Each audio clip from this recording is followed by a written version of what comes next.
If you've been thinking about buying a home, you've probably heard the term earnest money and wondered what it actually is and whether you could lose it. I'm Liz Gregg, and I'm a realtor here in Chattanooga and North Georgia area. And today I want to explain earnest money in a simple, non-scary way.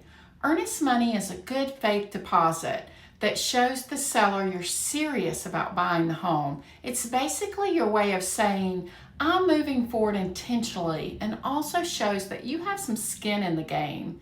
In most cases, earnest money is typically about 1% of the purchase price, although it can vary depending on the situation and how strong the offer needs to be. Here's the most important thing to understand right away. Earnest money is not a fee. It is your money and it goes towards your purchase at closing. Let me give you a real example. I had a buyer purchase a home for $325,000. They put down $3,250 in earnest money, which is right at 1%. That money was held safely in escrow during the process, and when they got to the closing table, that exact amount was credited back to them on the closing statement. It reduced the amount of money they needed to bring to closing. They didn't lose it. It didn't disappear. It simply became part of their purchase.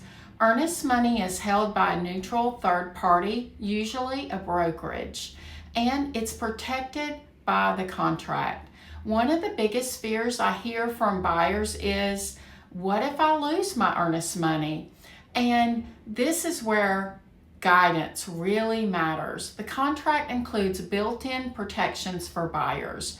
During certain time periods, like the inspection period or the appraisal period, you can walk away for contract protected reasons and typically receive your earnest money back.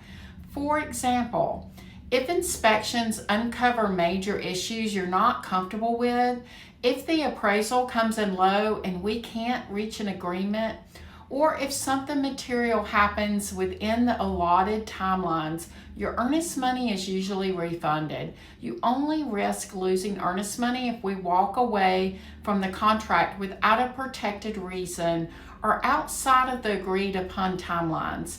That's why I walk my buyers through every deadline and every step so nothing is missed and there are no surprises. I also help my buyers decide how much earnest money makes sense. Sometimes offering more earnest money can strengthen an offer, but it should always feel comfortable and reasonable for you. Earnest money is a simply part of the process. It's not something to be afraid of. It's a tool that helps sellers feel confident and helps buyers move forward. And when you understand how it works, it becomes one less thing to stress about.